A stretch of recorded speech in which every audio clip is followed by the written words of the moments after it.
இன்னைக்கு ரியல் புரட்சி உலகத்தில் நாமெல்லாம் இருக்கோம். ஒரு மௌன புரட்சி. அதாவது என்னென்னு கேட்டிங்கனாக்க, லஞ்சம் இல்லாத, நினச்சே பார்க்க முடியாத, ரொம்ப டிரான்ஸ்பரண்டான ஒரு நிர்வாகத்தில் நம்ம இருக்கோம் அப்படின்னு நினைக்கும் போதே என்னமோ புல்லரிக்குது. அதை பார்க்கும்போதே என்னென்னு பார்த்தா, நீங்கள் சொன்ன மாதிரி முதல்வன் 2.0 சொன்னீங்க, நான் சர்க்கார் 2.0 அப்படிங்கிற மாதிரியே ஒரு ஃபீல் இருக்குது. இந்த மூமெண்ட் இப்போ எப்படி மாறி இருக்குது அப்படின்னு கேட்டிங்கன்னா, இந்தியா பூராமே இதை எதிர்பார்க்குறாங்க. இந்த நிர்வாகத்தை இந்தியா பூராம் இருக்கக்கூடிய ஒவ்வொருத்தரும் இது மாதிரி இருந்தால் நல்லா இருக்குமேன்றாங்க. இந்த மொமெண்ட்டை பற்றி உங்கள் ஒப்பீனியன்?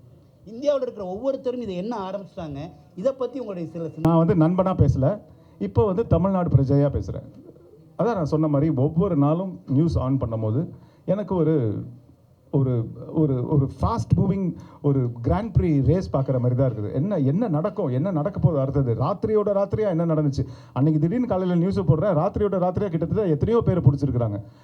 கேட்டால் அது சைலண்ட் ரேடாக, அது யார்கிட்டுமே அனௌன்ஸ் பண்ணால் அவங்க எல்லாருமே ஷார்ப் ஆகிடுவாங்க அப்படிங்கிறதுக்காக எதுவுமே சொல்லாமல் கொள்ளாமல் திடீர்னு நைட்டில் ஒரு ரெய்டு. ஸோ இந்த மாதிரி ஒரு விஷயங்கள் தான் சார் சொன்ன மாதிரி த்ரூ அவுட் இந்தியா எல்லா சீஃப் மினிஸ்டரும் இப்படி இருந்தால் நல்லா இருக்குமே அப்படிங்கிறது எல்லாருமே எதிர்பார்க்குற ஒரு விஷயம். சுருக்கமாக சொல்லணுன்னா, ஒரு எப்படி சினிமாவில் ஒரு ட்ரெண்ட் செட்டராக இருந்தாரோ, எத்தனையோ பேரியரை உடச்சி எத்தனையோ தடைகளை உடச்சிட்டு தான் அவர் அந்த லெவலுக்கு வந்தார். உங்களுக்கு தெரியும், உங்கள் எல்லாருக்குமே ஒவ்வொருத்தருக்கும் தெரியும் நான் என்ன சொல்ல வரேன்னு. நான் பேர் சொல்ல விரும்பலை. எவ்வளோ பேர் பெரிய ஆளுங்கள்லாம் இருந்தாங்க. அது எல்லாத்தையும் தாண்டி உடச்சி அவங்களோட பெரிய ஆளாக வரணுங்கிறது சினிமாவில் எவ்வளோ பெரிய கஷ்டமான விஷயம் அப்படிங்கிறது தெரியும். கிட்டத்தட்ட அங்கே வந்துட்டார். நான் கிட்டத்தட்ட அங்கே வந்துட்டாருன்னு ஏன் சொல்கிறேன்னு உங்களுக்கு தெரியும். அங்கே இருக்கிறவங்க அங்கே இருக்கிறாங்க, வந்துட்டார், ஈக்குவலாக வந்துட்டார். அதுக்கப்புறம் பீக்கில் இருக்கும்போது சரி வேண்டாம், நான் இந்த பக்கம் வரேன். அங்கே சாதிச்ச தெரிஞ்சவருக்கு இங்கே சாதிக்க தெரியாதாங்க, அங்கே ஜெயிக்க தெரிஞ்சவருக்கு இங்கே ஜெயிக்க தெரியாதா, அங்கே தடைகளை உடைக்க தெரிஞ்சவருக்கு இங்கே தடைகளை உடைக்க தெரியாதா, அங்கே எதிர்ப்புகளை சமாளிக்க தெரிஞ்சவருக்கு இங்கே எதிர்ப்புகளை சமாளிக்க தெரியாதா.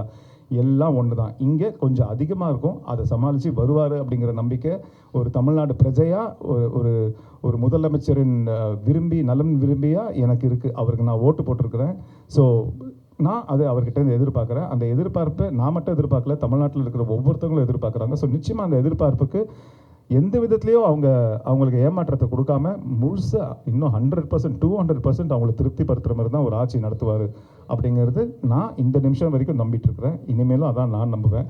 அது நம்ம நம்பிக்கையை வீண் போகாமல் அதை நிறைவேற்ற வேண்டியது அவரோட கடமை. நிறைவேற்றி காட்டுவார் உங்களுக்கு. நீங்களும் அதை பார்க்க தான் போகிறீங்க, நீங்களும் சந்தோஷப்பட தான் போகிறீங்க, உங்கள் குழந்தைங்க சந்தோஷப்பட தான் போகிறாங்க, எல்லாருமே சந்தோஷப்படுவோம். அந்த மாதிரி ஒரு ஆட்சி தான் இதுக்கு மேலே தமிழ்நாட்டில் வரும்.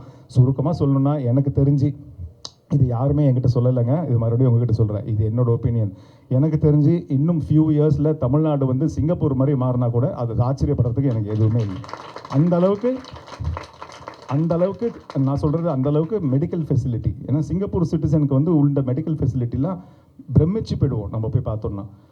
Education, medical facility and security, இது மூணுமே சிங்கப்பூரில் தைரியமாக இருக்கலாம். ஏன் சொல்கிறாங்க சிங்கப்பூர், மலேசியா, சிங்கப்பூர்லாம் போனால் தைரியமாக வெளியில் நடந்து போகலான்னு. ரொம்ப அது என்னென்னா அந்தளவுக்கு அங்கே சேஃப்டி இருக்குது. இம்மீடியட் ஒரு ஆக்ஷன் எடுப்பாங்க. ஸோ எனக்கு தெரிஞ்சு அந்த மாதிரி ஒரு நல்ல ஒரு சந்தோஷமான ஒரு தமிழ்நாட்டை என்னோட தொலைநோக்கு பார்வையில் நான் பார்க்குறேன். அது கூடிய சீக்கிரம் நடந்துரும்னு நான் நம்புகிறேன். ரொம்ப ரொம்ப நன்றி சார். அண்ணா.